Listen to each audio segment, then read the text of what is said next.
What's going on, guys? Welcome back to the Rollup. Today's episode is about a new and innovative concept in the world of blockchains called ephemeral rollups. Today we talk with Andrea from MagicBlock about ephemeral rollups, and this is a far-reaching application of blockchain technology that I have not seen a lot about, so I was super stoked to talk to Andrea about this concept, and I'm very, very excited to see some of the applications of ephemeral blockchains in practice coming soon. Before we get into it, first a word from our sponsors that help make all of this possible. Enjoy.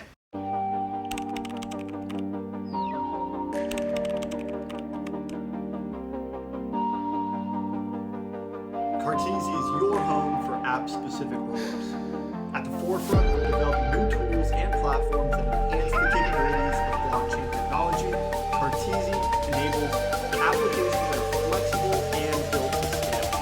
Built on a full Linux environment and use traditional software libraries, but in blockchain development.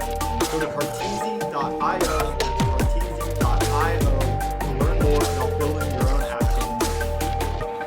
What's going on, guys? Welcome back to the Rollup. Today's conversation is going to center around ephemeral rollups or ephemeral rollups, temporary rollups.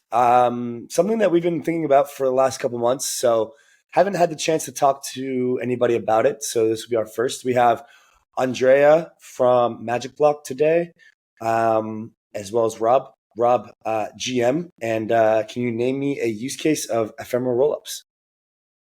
Fantastic question, Andy and GM. The use case of ephemeral rollups that I use as my shining light guiding North Star when I think about ephemeral rollups is this idea of like insurance. And so think about if we want to make a transfer from maybe one blockchain to another blockchain, and I want to get some economic guarantees on just that transaction specifically, I could spin up a rollup, give it some economic security from something like EigenLayer, and then have like maybe I want to make $1 million transfer. I can maybe have $2 million of economic security and use this ephemeral rollup almost as like insurance.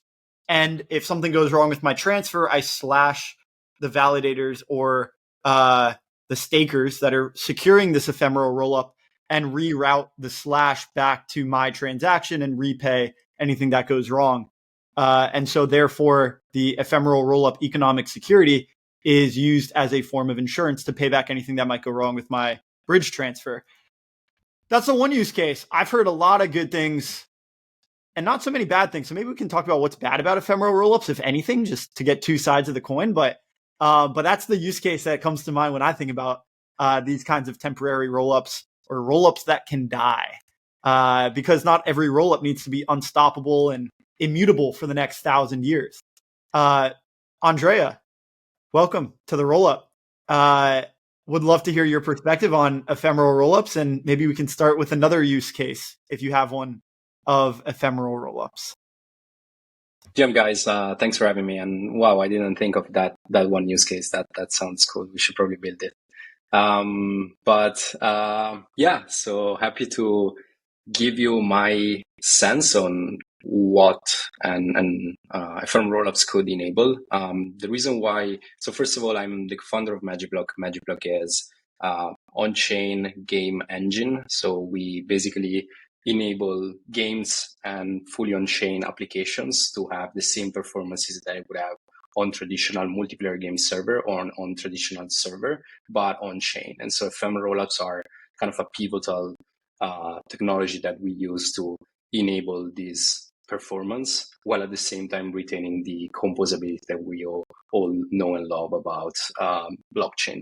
And so our first use case, the main reason why we built ephemeral rollups was to build fully on-chain, was to enable games that were persistent, that leverage the trustlessness of the virtual machine on which we were operating on. We're building on Solana specifically. So for anything that involved high stakes game, for casino, for esports, for prediction market, anything that doesn't require or like shouldn't require a centralized party to operate, then a blockchain is a great fit and you're building your game as a smart contract.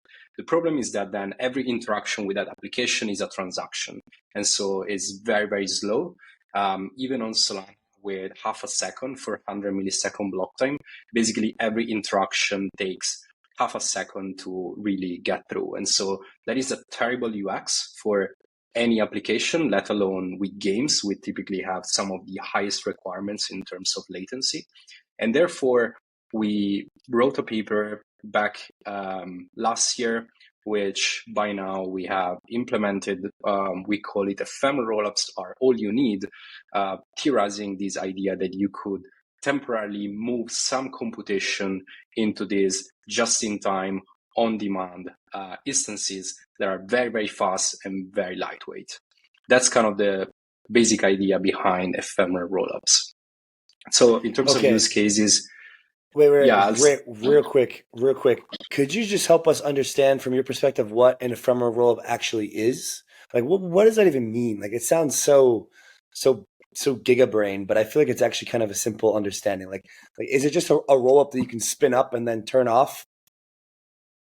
Yeah, basically, the most fundamental level, it's a rollup that exists for as long as the use case that it served, and then it disappears. So it's sort of an auxiliary layer to something that is sort of running on the base layer. So in our case, the interesting aspect of ephemeral rollups is that you can deploy your game, for example, on Solana, the base layer that we're using, and then move into the ephemeral rollups only the computation that you need to run faster or with customization at the runtime. So you don't need to redeploy your entire game or application into a different ecosystem. And that obviously has several implications in terms of composability, for example.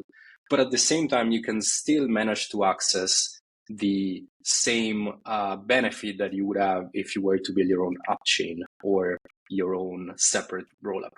So fundamentally, yeah, an ephemeral rollup is just a rollup that is temporary, but the implication over what that brings to the table in terms of design space are very, very powerful. Yeah.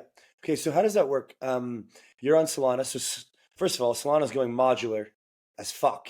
It's done. It's cooked. The Solana is going modular and Magic. Yeah, I heard that at Modular Summit as well. So that's happening.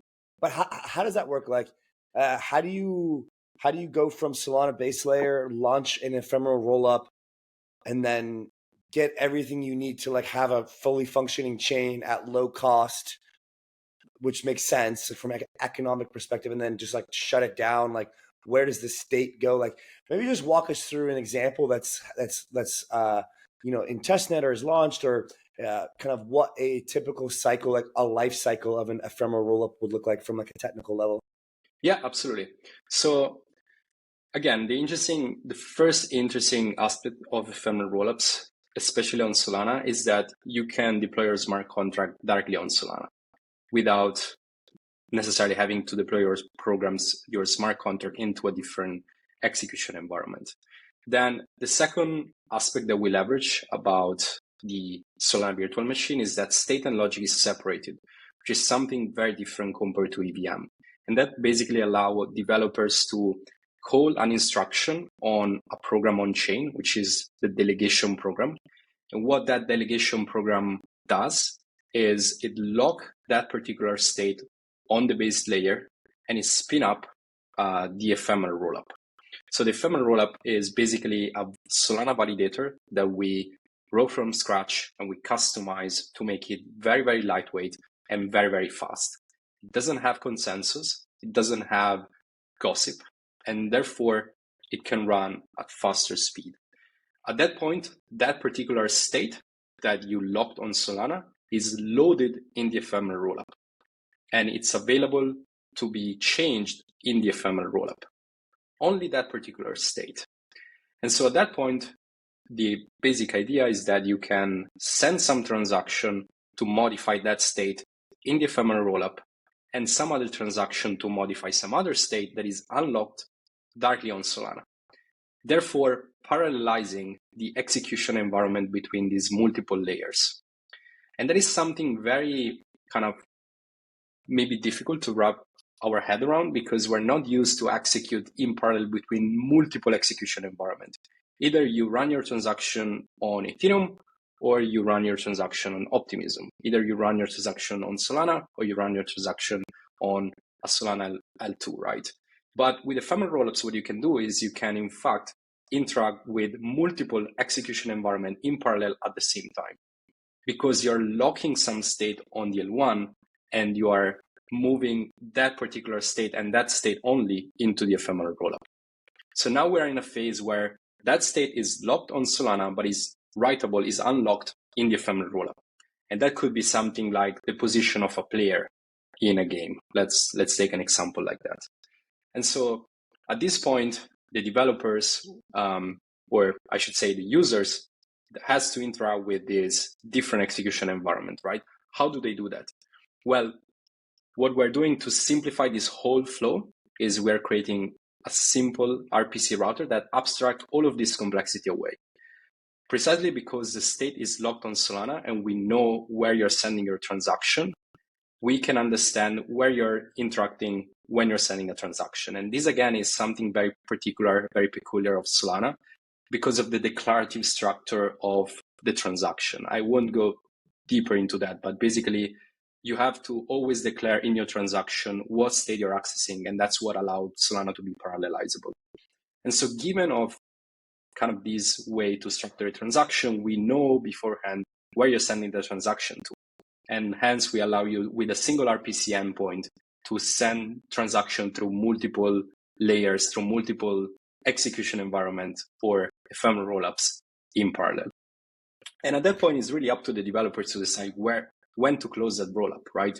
If you're spinning up a rollup for a play session, you might want your users to move their player position in that ephemeral rollup, and maybe you're sharding based on geolocation, which is something very common in game, right? You have server instances around the globe because no server can basically have millions of players into the same instance, and therefore you have servers that are co-located around the globe. But then it's really up to them to decide, okay, now I want to close my session, I want to roll the state back, and at that point the state diff gets written back on the Solana L1, and that state that you originally locked on the L1 gets unlocked, and you're able to interact again with that state on the L1. So the life cycle is really, I'm locking a state on the L1, I'm loading this state in the ephemeral rollup, I'm changing that state however I want, and then I'm rolling that state back. But it works, again, at the account level. Account is basically this notion that state and logic on Solana are separated, and therefore you can only move some piece of state that you want to interact with faster or with different customization at the execution environment level. Hope that was not too Very technical. Interesting. No. I have a couple questions for you directly on some of the properties of Solana being more ideal than Ethereum for these types of setup. Like, is the local fee market aspect of Solana like the kind of this parallelization nature that you're speaking of? Is that the core of why this design works on for ephemeral rollups on Solana L1, or is it also because of the fast block times and like the way that the transactions are fast and cheap? Because like what I'm getting at is like, is this possible on other L1s that are parallelized but have slower block times, or are not parallelized and have slower block times? And we can kind of run in different ideas for these L1s, but I'm trying to really understand what it is about Solana's base layer exactly that makes this possible. So the key feature really of the SVM is this separation of state and logic. The fact that some accounts hold the state, all the data, and some other accounts hold the logic, how that data is changed, right? The state transition function. And given that there is this separation, you can indeed lock only the accounts that you need, only particular state, and load that state into an ephemeral rollup, something like an ephemeral rollup, but you can still interact with the rest of your application or programs or state that is unlocked or logic that is available on Solana. And so in a paradigm, in a runtime where you don't have this ability to natively detach state and logic, I think it would be hard to, load only that portion of state in a different execution environment. Also, because at that point, then how can you interact with these different layers at the same time? The other insights and the other feature that Solana have is parallelization by means of always declaring upfront in the transaction which state you're accessing. And because you do that, that is something that the developer has to deal with. Is something that, you could argue increase the burden over the developers of having to specify all these different accounts that goes in the transaction. But then what the Solana scheduler knows is, okay, this transaction is hitting these 3 different states, this other transaction is not accessing these other states, and therefore you can parallelize that way. And that is also the reason why you can run transaction in parallel between these multiple ephemeral rollups or between Solana and an ephemeral rollup, because we always know upfront where the transaction is directed, where the transaction is going. So I think these are really the key insights, the key unlock that enables something like ephemeral rollups to exist. The native separation of state and logic, and the declarative, the fact that in the transaction you declare the state upfront, and therefore you can parallelize across multiple execution environment, which is something that you typically don't think about when you're thinking about running a transaction or playing a game or running an application. This is a fundamentally new way to conceive how applications are run. You run them in parallel between multiple blockchains, basically. Okay, so is it fair to say that in order to achieve ephemeral rollups in this design that you have, you need some sort of execution layer or execution L1 that is parallelized at its core? Like that's the key breakthrough. And the way that Solana does it enables your specific design to work.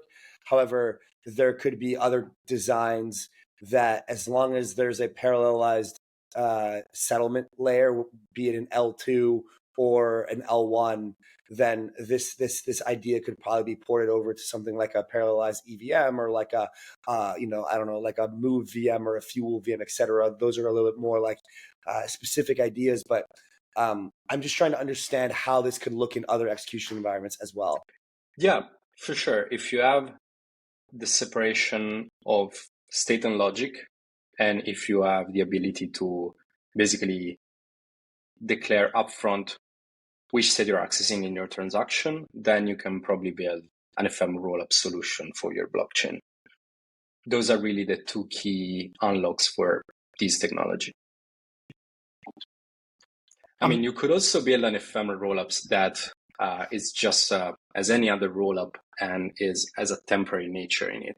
But then that would be way less interesting because, you wouldn't be able to parallelize across multiple execution environment, or you wouldn't be able to have these just-in-time nature just for the state that you're interested in accelerating, for example. And so that is less interesting to me than what we're actually building. And part of the nature of these ephemeral rollups, as I understand them, is that when you are spinning them up, you're locking the state on the L1, and then you're loading the state onto an ephemeral rollup. You can actually parallelize to several degrees. Like you don't just you can have like more than one ephemeral rollup operating on the same state, right? Because you lock it, and then maybe you load that locked state onto 1, 2, 3, 4, 5 ephemeral rollups. And then you're manipulating the state. You're doing transactions on all of those 5 in parallel. My question is how you sync up those 5 to settle the state diffs back to the L1. And I think this is a question that applies to like a lot in Ethereum land as well, because we're talking a lot about like shared sequencers and trying to sync up blockchains that don't necessarily have the same properties like block time. And so how are you guys doing it specifically on the Solana world syncing up these properties across different ephemeral rollups? Yeah, it's a great question, and it totally depends on the developers' preferences and the use cases. If we're talking about a game, for example, where most likely you want to split your traffic, your users, based on where they're located in the world, and perhaps they're entering into a matching room or something like that, or maybe you are partitioning them up in a certain way in order for them to be into the same area of the world, but without having to deal with bandwidth problem because there's too many players, for example, into the same area. And therefore you shard those users and you put them into different ephemeral rollups for that particular reason. Then how you resolve that state basically depends on when the users are exiting that particular partitioning them up, and you can do that dynamically. And that is one possible condition over basically at that point, the ephemeral rollup will post a commitment of the state diff on Solana on the base layer, and that state will be unlocked on the Solana base layer. And if they want to have a user re-enter into another session, for example, you can then reload that state into another ephemeral rollup. That is something that will require at least 2 Solana transactions, but in principle is feasible. And given that Solana right now is running at half a second for transaction, with Firedancer will probably be closer to 150 millisecond, 200 millisecond, then it's still a very, very reasonable time to do something like that in a game. If we're talking about different use cases, let's take, for example, a financial protocol. The condition through which you might want to resolve that state back on chain might be different, because if you're building something like, I don't know, a request for code protocol where bidders are submitting their bid into the ephemeral rollups as this kind of isolated ecosystem, perhaps to prevent MEV extraction, then the way you want to resolve those bids and intents on chain, it might be, with the same price for everybody else. And therefore you have to come up with some way to arrange the bid and ask into your ephemeral rollup, which could be, first come first serve, or could be, special transaction ordering. And then you resolve on chain, and basically you unlock some form of liquidity on chain. You resolve those intents and you dispatch the liquidity with a transaction that happened directly on the Solana base layer. And those conditions, could be potentially completely different than the first case that we made about the game, right? Because the ordering of the transaction is different, because the way through which you unlock the state and the condition to unlock that state is different, right? If you have to unlock some liquidity on chain based on the transaction ordering in the ephemeral rollup, obviously you want to make sure that the bidders can submit their bids in the proper way. Perhaps you want to have a first come first serve kind of situation. So it's really dependent on the use cases, really dependent on the developer preferences as well. Fundamentally, what we are providing is the ability to lock these accounts on the base layer, to load this state in the fast validator, and then to execute those transactions there, and then to decide to give you the tools to say, okay, when this condition happens, unlock that state. Or when this condition happens, post a commitment or potentially close the rollup altogether. There's another distinction to be made from commitment to undelegation.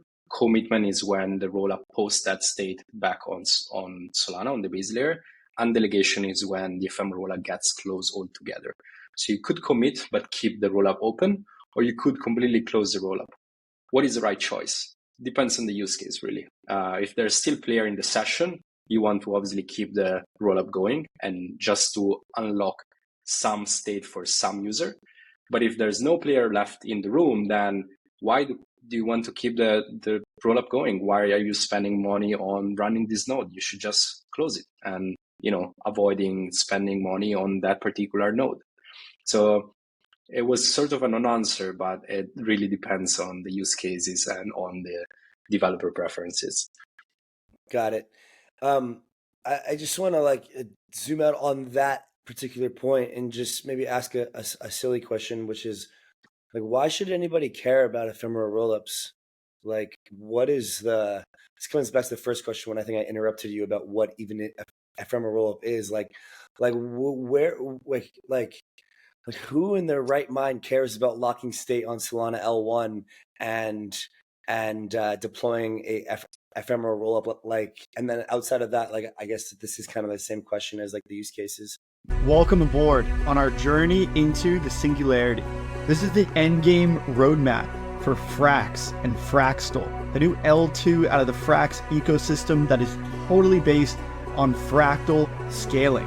Fraxtal is a modular L2 blockchain built by Frax with modular and fractal scaling in mind. Fractal scaling is based on the Mandelbrot set of fractal images, and it explains how L2s become L3s and the entire app chain lifecycle goes through its evolution. The Frax ecosystem is made of some of the top builders in the space and has stemmed from its OG days of the Frax stablecoin.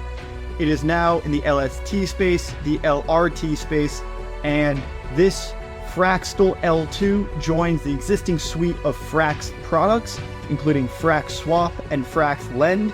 You can see Frax Ferry, the bridge to go from any chain, Arbitrum, Optimism, or Mainnet into the Fraxtal Mainnet, bridge your tokens, and bring your Frax assets into the Fraxtal ecosystem. Join today to get the best out of Fraxtal. You are still early. Join today, take part in our expedition into the singularity. Mantle is a layer 2 blockchain with one of the biggest on-chain treasuries in all of crypto, and they have a 100-day campaign called Metamorphosis live now. What this is it is a campaign for their liquid staked ETH token, METH, as well as their upcoming liquid restaking token, CMETH, where you can utilize this token on the Mantle network in a variety of different apps, some of your favorite restaking protocols and DeFi protocols, and earn yields in the form of powder, which will eventually be turning into a governance token. Mantle's been around for a while. We like them because they use their own form of EigenDA. They have a good ecosystem and they're growing. So check out this 100-day Metamorphosis campaign and hope you guys enjoy the rest of this video. Yeah, sure. So if you think, aside from the general properties that you could get, and then we can run through some use cases, but latency is the first thing. If you log the state into a validator that is running an ephemeral rollup session, you're beating the speed of light because you're not bound by consensus.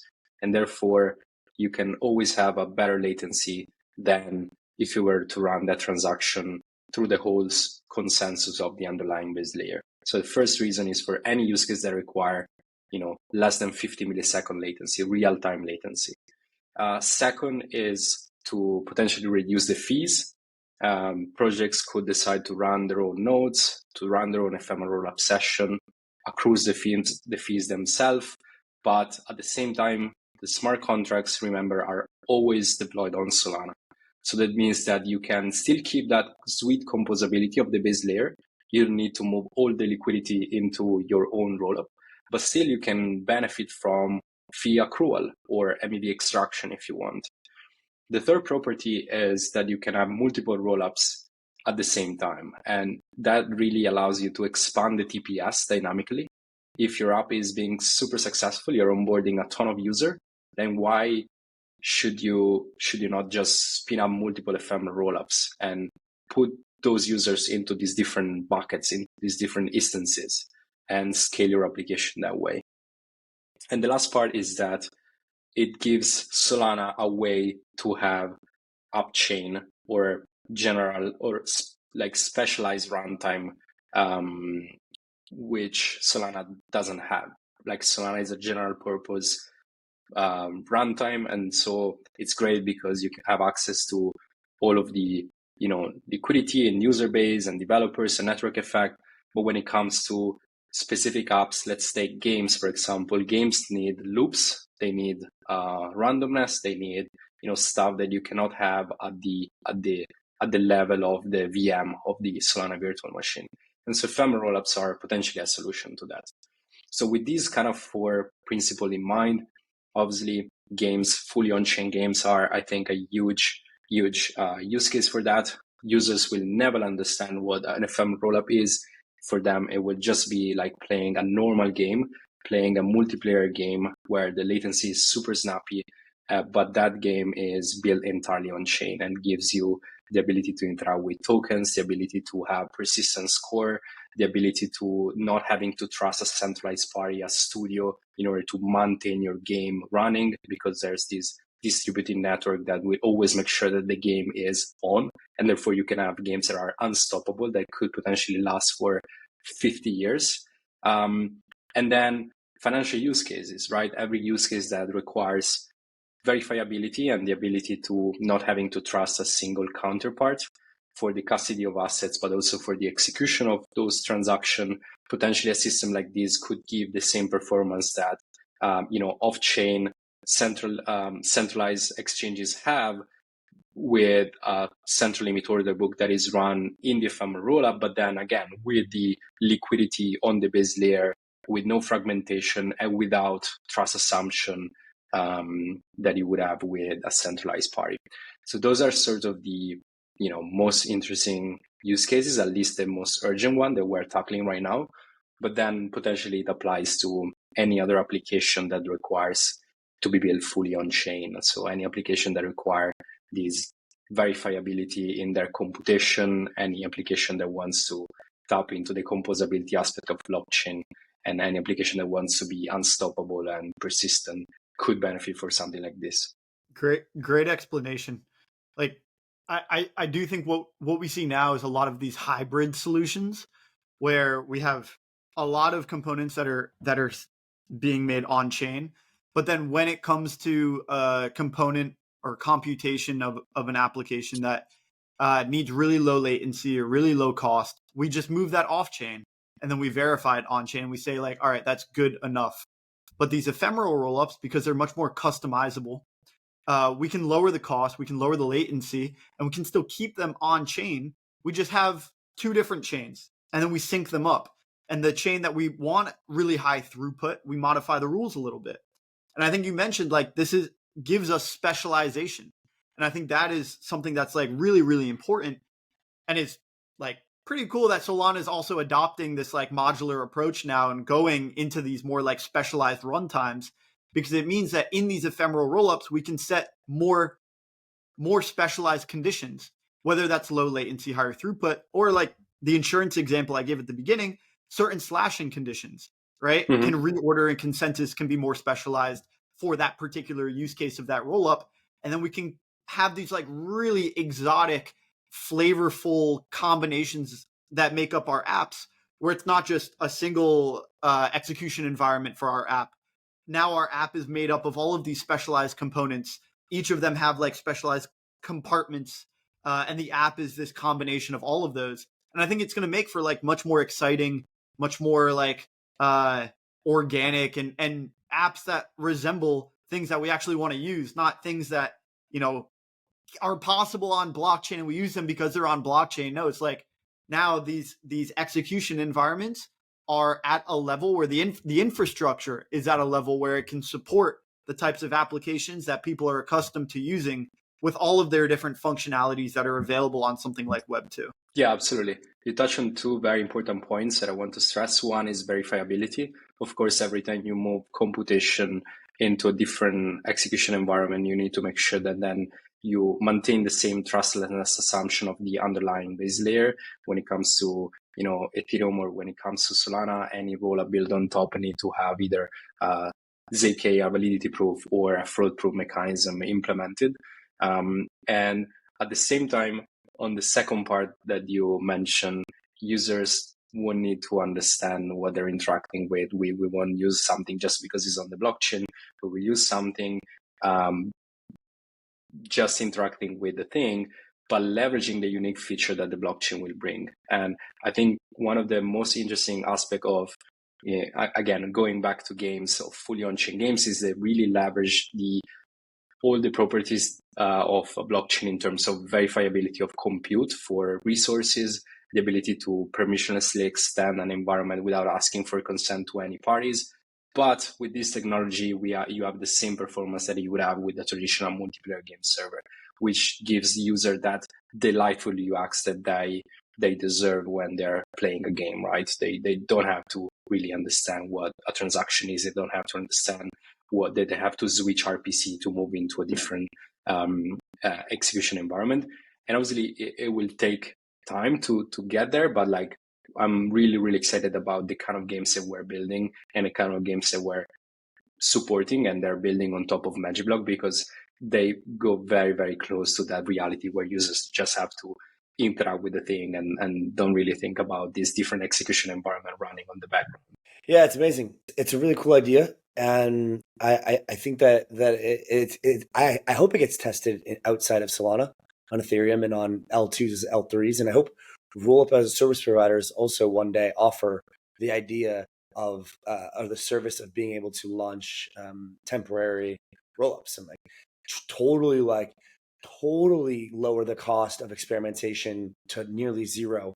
Let builders spin up rollups, test out stuff, break stuff in real time with in production, not just on testnet, and then just call it a day.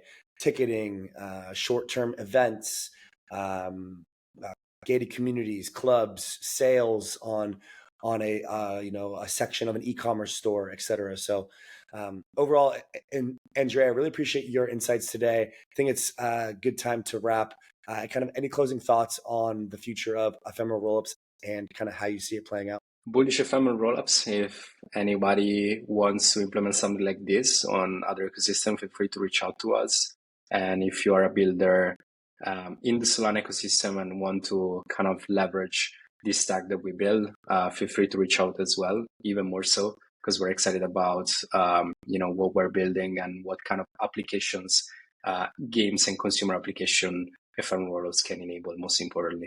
Covalent is solving the long-term data availability problem where a lot of the data availability providers today in the modular space, when you post data to them, they actually only hold that data for about 12 to 16 days. And then it's basically, it can go into an archive node, or oftentimes it's just kind of put away into the abyss. And what Covalent's trying to do is build this long-term data availability solution, which can plug into some of these modular data availability providers and provide this longer-term perpetual data solution. So what we try to think of this as is when you post transaction data onto Celestio or Veil or any of these modular DA solutions or even Ethereum, Covalent is able to provide a long-term data storage and data availability platform for that data after the time period. Blockchains are billboards, not databases, and we need these providers in the space to be able to kind of hold on to the long-term data that is provided from these providers and these blockchain state. This is where Covalent comes in. They just had a nice rebrand. Check them out on Twitter as well as the website. Thank you for being here. Hope you enjoy the rest of the show. Everclear is pioneering the clearing layer. The clearing layer can almost be thought of as Splitwise when you go on a trip with friends, but for the blockchain.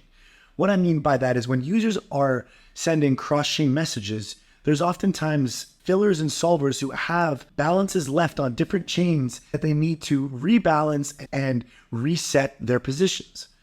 This is where Everclear comes in.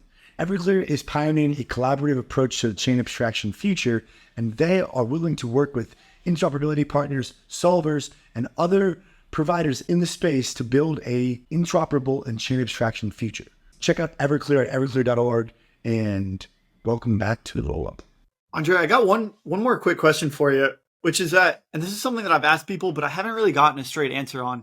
I'm curious if ephemeral rollups can kind of solve this question, which is that early on, a lot of blockchain value is we want to bring financial value on chain, but now more so than ever, I hear projects talking about we want to bring compute on chain.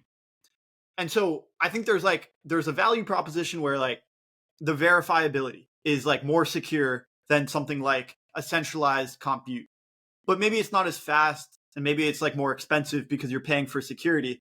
And so I'm curious, do you think that verifiable, so we need to give these projects an incentive to use on chain. Do you think verifiable compute will ever be like at the same throughput as cloud compute? I think that's the direction where we're going, and that's what the vision that we should aspire to. I really see blockchain as a computational platform and as kind of a generational shift into how we run our application and our games potentially. So I really aspire to that vision where everything is running on chain, and you have these different servers, these different instances under the hood, which are ephemeral rollups or any other rollup.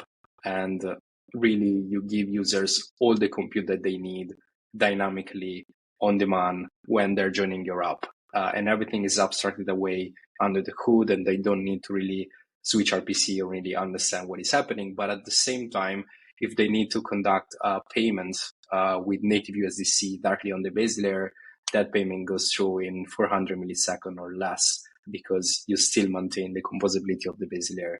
That's super exciting to me. That's the future that we want to build towards. And so I really think that, in a few years, I don't know whether it's going to be 5 or 10, but that it will be indistinguishable. Blockchain will be completely indistinguishable compared to traditional AWS web servers. Awesome. Yeah, I think we share that vision. More compute on chain. Yeah, TLDR. That's the goal. Awesome. Andrea, thanks for coming on, man. This was a pleasure. And I'm glad that we can spice in Solana amongst all the other things that we talk about on the Rollup. So thanks for coming on. It was an absolute pleasure. Thanks for having me. Had a great time. Cheers, man. Thank you.